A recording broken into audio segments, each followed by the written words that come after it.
Hi guys, welcome back to my YouTube channel that is Swapna's Tutorial. So ನೀವೇನೋ ನನ್ನ ಚಾನಲ್ಗೆ subscribe ಆಗಿಲ್ಲ ಅಂದರೆ ಪ್ಲೀಸ್ ಸಬ್ಸ್ಕ್ರೈಬ್ ಆಗಿ ವಿಡಿಯೋಸ್ ಲೈಕ್ ಮಾಡಿ ಶೇರ್ ಮಾಡಿ ಹಾಗೆ ಕಮೆಂಟ್ ಮಾಡಿ.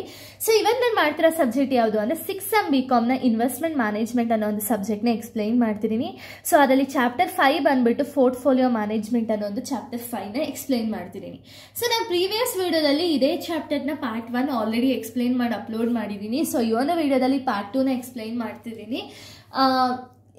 ಈ ಒಂದು ಚಾಪ್ಟರ್ನ ನಾವು ಸ್ಟಾರ್ಟ್ ಮಾಡೋಕ್ಕಿಂತ ಮುಂಚೆ ಸೊ ಎಲ್ಲರಿಗೂ ಏನು ಒಂದು ರಿಕ್ವೆಸ್ಟ್ ಏನು ಅಂದರೆ ನನ್ನ ಒಂದು ನ್ಯೂ ಯೂಟ್ಯೂಬ್ ಚಾನಲ್ ಬಂದುಬಿಟ್ಟು ಸ್ವಪ್ನ ಗೌಡ ವ್ಲಾಗ್ಸ್ ಅಂತ ಹೇಳಿ ನಾನು ವ್ಲಾಗ್ಗಳನ್ನ ಇನ್ಮೇಲಿಂದ ಅಪ್ಲೋಡ್ ಮಾಡೋಕ್ಕೆ ಸ್ಟಾರ್ಟ್ ಮಾಡ್ತೀನಿ. ನಾನು ಏನೇನೆಲ್ಲ ಡೈಲಿ ಕೆಲಸಗಳನ್ನ ಮಾಡ್ತೀನಿ ಹಾಗೆ ನನ್ನ ಲೈಫ್ ಸ್ಟೈಲ್ ಏನು ಅಂತ ಹೇಳಿ ಆ ಒಂದು ಚಾನಲಲ್ಲಿ ನಾನು ಫುಲ್ ಡೀಟೇಲ್ ಆಗಿ ಎಕ್ಸ್ಪ್ಲೈನ್ ಮಾಡ್ತಾ ಹೋಗ್ತೀನಿ. ಸೊ ಈ ಒಂದು ಚಾನಲ್ಗೆ ಯಾವ ರೀತಿ ಸಪೋರ್ಟ್ ಮಾಡಿದ್ದೀರಾ ಆ ಚಾನಲ್ಗೂ ಕೂಡ ಅದೇ ರೀತಿ ಸಪೋರ್ಟ್ ಮಾಡಿ ಅಂತ ಹೇಳಿ ಹಂಬಲ್ ರಿಕ್ವೆಸ್ಟ್ನ ಕೇಳ್ಕೊಳ್ತಿದ್ದೀನಿ. ಸೊ ನನ್ನ ಒಂದು ಚಾನಲ್ ಲಿಂಕ್ ಬಂದುಬಿಟ್ಟು ಡಿಸ್ಕ್ರಿಪ್ಷನಲ್ಲಿ ಅಪ್ಲೋಡ್ ಮಾಡಿರ್ತೀನಿ. ಸೊ ಪ್ಲೀಸ್ ಆ ಒಂದು ಚಾನಲ್ಗೂ ಸಬ್ಸ್ಕ್ರೈಬ್ ಆಗಿ ಆ್ಯಂಡ್ ಸಪೋರ್ಟ್ ಆಗಿ ಅಂತ ಹೇಳಿ ರಿಕ್ವೆಸ್ಟ್ ಮಾಡ್ತಿದ್ದೀನಿ. ಸೊ ಇಲ್ಲಿ ಬಂದುಬಿಟ್ಟು ಫಸ್ಟ್ ಟಾಪಿಕ್ ಏನು ಅಂದರೆ construction of optimal portfolio using sharpest single index model. ಇದು ನಿಮಗೆ ಕೇಳುವಂಥದ್ದು ಒಂದು 12 ಮಾರ್ಕ್ಸ್ ಕೇಳುವಂಥ ಒಂದು ಕ್ವಶನ್ ಆಗಿದೆ. ಸೊ ನೀವು ಇಲ್ಲಿ ಏನು ಮಾಡಬೇಕು ಅಂದರೆ ಆಪ್ಟಿಮಲ್ ಪೋರ್ಟ್ಫೋಲಿಯೋನ ಶಾರ್ಪೆಸ್ಟ್ ಸಿಂಗಲ್ ಇಂಡೆಕ್ಸ್ ಮಾಡೆಲಿಂದ ಫೈಂಡ್ ಔಟ್ ಮಾಡಬೇಕಾಗುತ್ತೆ.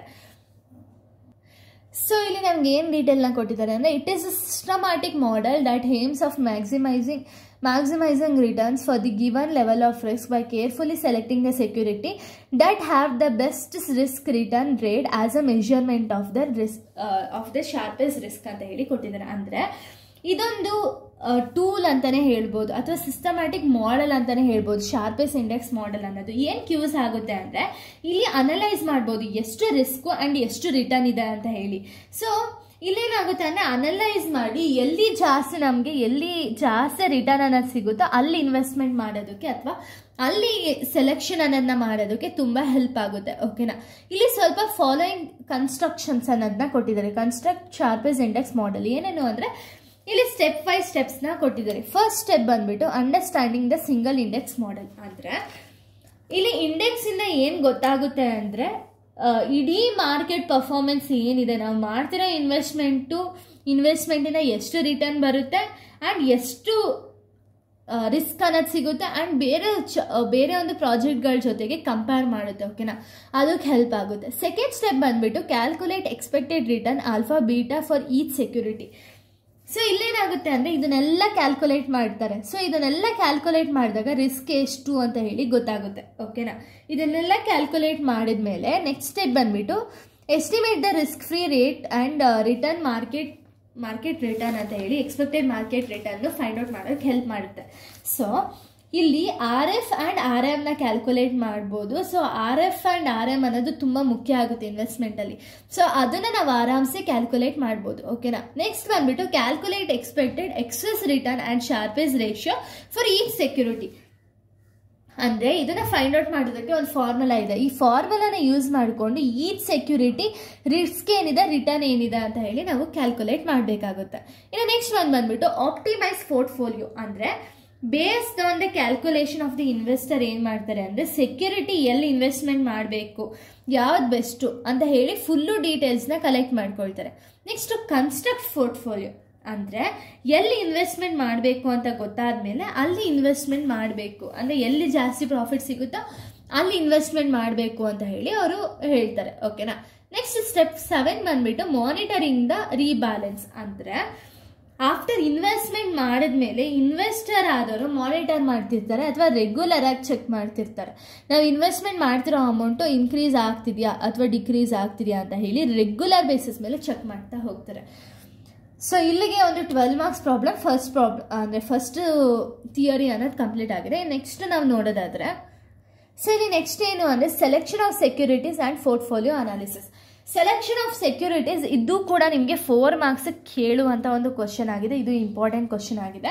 ಸೆಲೆಕ್ಷನ್ ಪೋರ್ಟ್ಫೋಲಿಯೋ ಅನಾಲಿಸಿಸ್ನ ಹೇಳಿ ಅಂತ. ಸೊ ಸೆಲೆಕ್ಷನ್ ಪೋರ್ಟ್ಫೋಲಿಯೋ ಅನಾಲಿಸಿಸಲ್ಲಿ ನಿಮಗೆ 5 ಸ್ಟೆಪ್ಸ್ ಇದೆ. ಓಕೆನಾ, ಇದು main steps. Selection of securities ಅಂದರೆ ಯಾವ ಸೆಕ್ಯೂರಿಟಿನ ನೀವು ಸೆಲೆಕ್ಟ್ ಮಾಡಿದ್ರೆ ಎಲ್ಲಿ ಜಾಸ್ತಿ ಹೈ ಬೆನಿಫಿಟ್ ಅನ್ನೋದು ಸಿಗುತ್ತೆ ಅಂತ. ಓಕೆನಾ, ಒಂದು ಪ್ರೋಸೆಸ್ ಇದೆ. ಏನು ಅಂದರೆ ಫಸ್ಟ್ ಬಂದುಬಿಟ್ಟು ಸ್ಕ್ರೀನಿಂಗ್. ಸ್ಕ್ರೀನಿಂಗಲ್ಲಿ ಇಲ್ಲಿ ಯಾವ ಕಂಪ್ನಿ ಏನು ಇನ್ವೆಸ್ಟ್ಮೆಂಟ್ ಮಾಡಬೇಕು, ಎಷ್ಟು ರಿಟರ್ನ್ ಬರುತ್ತೆ, ಏನು ಎತ್ತ ಅಂತ ಹೇಳಿ ಫುಲ್ಲು ಬೇಸಿಕ್ ಇನ್ಫಾರ್ಮೇಷನ್ ಏನಿದೆಯೋ ಬೇಸಿಕ್ ಇನ್ಫಾರ್ಮೇಷನ್ನ ಫುಲ್ಲು ಕಲೆಕ್ಟ್ ಮಾಡ್ತಾರೆ. ಅದನ್ನು ನಾವು ಸ್ಕ್ರೀನಿಂಗ್ ಅಂತೀವಿ. ಇನ್ನು ಫಂಡಮೆಂಟಲ್ ಅನಾಲಿಸಿಸ್ ಅಂದರೆ ಇಲ್ಲೇನು ಮಾಡ್ತಾರೆ ಅಂದರೆ present value of the shares ಎಷ್ಟಿದೆ, ಅಥವಾ ಅವ್ರು ಏನು ಇನ್ವೆಸ್ಟ್ಮೆಂಟ್ ಮಾಡಬೇಕು ಅಂದ್ಕೊಂಡಿದ್ದಾರೋ ಅದ್ರ ಪ್ರೆಸೆಂಟ್ ವ್ಯಾಲ್ಯೂ ಏನು ಅಂತ ಹೇಳಿ ಅನಲೈಸ್ ಮಾಡ್ತಾರೆ. ಓಕೆನಾ. ನೆಕ್ಸ್ಟ್ ಟೆಕ್ನಿಕಲ್ ಅನಾಲಿಸಿಸ್ ಅಂದರೆ ಟು ಪ್ರಿಡಿಕ್ಟ್ ದ ಫ್ಯೂಚರ್ ಪ್ರೈಸ್ನ ಪ್ರಿಡಿಕ್ಟ್ ಮಾಡಿ ಅಲ್ಲಿ ಲಾಸ್ ಆಗುತ್ತಾ, ಹಾಕಿರೋ ಇನ್ವೆಸ್ಟ್ಮೆಂಟಲ್ಲಿ ಲಾಸ್ ಆಗುತ್ತಾ ಪ್ರಾಫಿಟ್ ಆಗುತ್ತಾ ಅಂತ ಹೇಳಿ ಅನಲೈಸ್ ಮಾಡ್ತಾರೆ. ಅದನ್ನು ಟೆಕ್ನಿಕಲ್ ಅನಾಲಿಸಿಸ್ ಅಂತ ಹೇಳಿ ಕರಿತೀವಿ.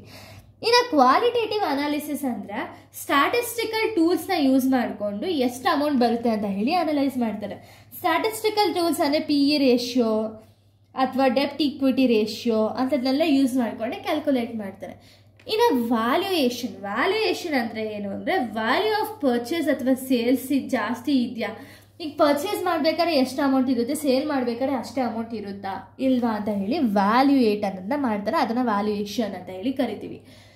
ಇಷ್ಟೇ ಸೆಲೆಕ್ಷನ್ ಪ್ರೋಸೆಸ್. ಓಕೆನಾ. ಇನ್ನು ನೆಕ್ಸ್ಟ್ ನಾವು ನೋಡೋದಾದ್ರೆ ಪೋರ್ಟ್ಫೋಲಿಯೋ ಅನಾಲಿಸಿಸ್, ಇದೇ ಬೇರೆ ಟಾಪಿಕ್. ಓಕೆನಾ. ಪೋರ್ಟ್ಫೋಲಿಯೋ ಅನಾಲಿಸಿಸ್ ಅಂದರೆ ಸೊ ಇಲ್ಲಿ ಅನಲೈಸ್ ಮಾಡ್ತಾರೆ ಯಾವ ರೀತಿ ಅಂದರೆ once the portfolio is constructed among the analysis ongoing analysis is crucial to ensure the contingencies of to meet the investors objective and expectations. ಅಂದರೆ ಇವಾಗ ಪೋರ್ಟ್ಫೋಲಿಯೋದಲ್ಲಿ ಇನ್ವೆಸ್ಟ್ಮೆಂಟ್ ಮಾಡಿದ್ಮೇಲೆ ಇವರು ಅನಲೈಸ್ ಮಾಡ್ತಾರೆ ಕರೆಕ್ಟಾಗಿ ಪ್ರಾಫಿಟ್ ಬರ್ತಿದ್ಯಾ ಇಲ್ವಾ ಅಂತ ಹೇಳಿ ಅನಲೈಸ್ ಮಾಡ್ತಾರೆ. ಯಾವ ಥರ ಅನಲೈಸ್ ಮಾಡ್ತಾರೆ? ಫಸ್ಟ್ ಬಂದ್ಬಿಟ್ಟು ಪರ್ಫಾರ್ಮೆನ್ಸ್ ಮೆಷರ್ಮೆಂಟ್, ಪರ್ಫಾರ್ಮೆನ್ಸ್ನ ನೋಡ್ತಾರೆ, ಇನ್ಕ್ರೀಸ್ ಆಗಿದೆಯಾ ಡಿಕ್ರೀಸ್ ಆಗಿದೆಯಾ ಅಂತ ಹೇಳಿ. Asset allocation review, asset allocation ನಮಗೆ ಪ್ರಾಪರಾಗಿ ಆಗಿದೆಯಾ ಅಂತ ಹೇಳಿ ಚೆಕ್ ಮಾಡ್ತಾರೆ. ರಿಸ್ಕ್ ಮ್ಯಾನೇಜ್ಮೆಂಟ್, ರಿಸ್ಕ್ ಅದನ್ನು ಪ್ರಾಪರಾಗಿ ಮ್ಯಾನೇಜ್ ಆಗ್ತಿದೆಯಾ ಅಂತ ಹೇಳಿ ನೋಡ್ತಾರೆ. ರೀಬ್ಯಾಲೆನ್ಸ್ ನೋಡ್ತಾರೆ, ಅಸೆಟ್ ಒಂದು ಕಡೆ ಜಾಸ್ತಿ ಇದೆ ಇನ್ನೊಂದು ಕಡೆ ಕಡಿಮೆ ಇದ್ದರೆ ಓಕೆ, ಬಟ್ ಎರಡು ಕಡೆನೂ ಅಮೌಂಟ್ ಡಿಕ್ರೀಸ್ ಆಗ್ತಿರೋ ಅವ್ರಿಗೆ ರೀಬ್ಯಾಲೆನ್ಸ್ ಆಗಲ್ಲ, ಅದನ್ನು ನೋಡ್ತಾರೆ. Tax efficiency, so tax benefit ಇದೆಯಾ ಅಂತ ಹೇಳಿ ನೋಡ್ತಾರೆ. ಓಕೆನಾ. ಸೊ ಇಲ್ಲಿಗೆ ಇನ್ವೆಸ್ಟ್ಮೆಂಟ್ ಮ್ಯಾನೇಜ್ಮೆಂಟ್ ಅನ್ನೋದು ಕಂಪ್ಲೀಟಾಗಿ ಪೋರ್ಷನ್ಸ್ ಅನ್ನೋದು ಕಂಪ್ಲೀಟ್ ಆಗಿದೆ. ನೆಕ್ಸ್ಟ್ ವೀಡಿಯೋದಲ್ಲಿ ನಾನು ಬೇರೆ ಒಂದು ಸಬ್ಜೆಕ್ಟ್ನ ಎಕ್ಸ್ಪ್ಲೈನ್ ಮಾಡ್ತೀನಿ. So thank you guys, thanks for watching.